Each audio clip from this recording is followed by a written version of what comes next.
117 M3க்கு நம்ம வந்து பார்த்திங்கன்னா கான்கிரீட்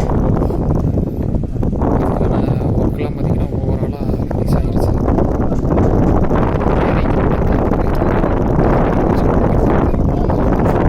என்னென்னா செக் பண்ணுற செக் பாயிண்ட் அப்படின்னு பார்த்திங்கன்னா இதில் இந்த லேப்பிங் பண்ணியிருக்குது காலமில் பார்த்திங்கன்னா அந்த லேப்பிங் பண்ணுது 50% ஆல்டர்னேட்டாக லேப்பிங் பண்ணணும். இதில் பார்த்திங்கன்னா கீழே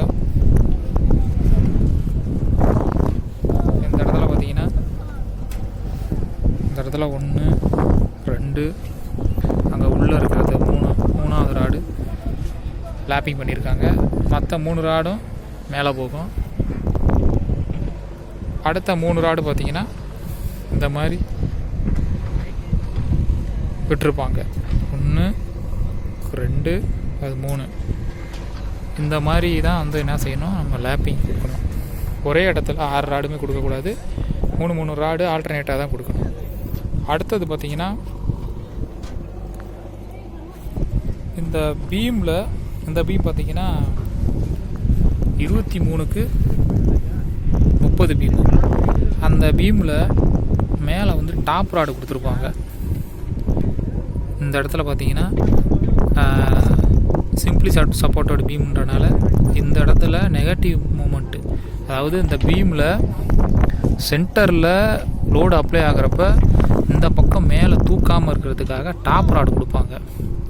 இந்த இடத்துல 1, அதே மாதிரி அந்த பீமில் அந்த சென்டரில் பார்த்திங்கன்னா ஒன்று கொடுத்துருப்பாங்க. இது வந்து பார்த்திங்கன்னா கிட்டத்தட்ட L/4 அந்த ரேஞ்சில் கொடுப்பாங்க. அடுத்து பார்த்திங்கன்னா கீழே சென்டரில் பெண்டிங் மூமெண்ட் ஏற்படக்கூடாது, கீழே பெண்ட் ஆகக்கூடாது அப்படின்றதுக்காக கீழே கொடுப்பாங்க ஒரு ராடு. இது L/2 கொடுப்பாங்க. இதோட லென்த்தோட பகுதியில் கொடுப்பாங்க. இது கரெக்டாக கொடுத்துருக்காங்களான்னு செக் பண்ணணும். அதே மாதிரி ஸ்டிரப்ஸ் எல்லாம் கரெக்டாக கட்டியிருக்காங்களான்னு பார்த்திங்கன்னா 6 இன்ச்சு ஸ்பேஸிங்கில். அடுத்தது இது பார்த்திங்கன்னா இது ஒரு காலம், அங்கே பார்த்திங்கன்னா அது ஒரு காலம்.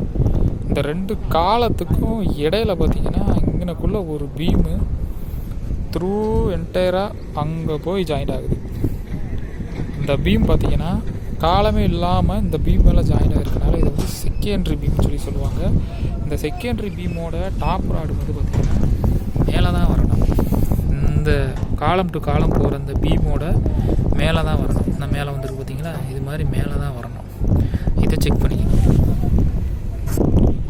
அதே மாதிரி இந்த செகண்டரி பீம் வந்து உட்கார்றப்ப இந்த இடத்துல உங்களுக்கு லோடு அப்ளை ஆகும் அப்படின்றனால, சியர் ஃபோர்ஸ் ஏற்படும் அப்படின்றனால உள்ளே பார்த்திங்கன்னா உங்களுக்கு 16 mm ராடில் இந்த 2 ராடு பக்கெட் ராடுன்னு சொல்லுவாங்க.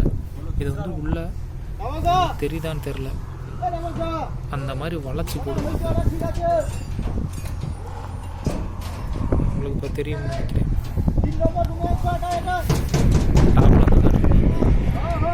கீழே 2 ராடு சென்டரில் வளைஞ்சு போகும். அந்த மாதிரி வளைச்சி அப்போ தான் வந்து சியர் ஃபோர்ஸ் வந்து தாங்க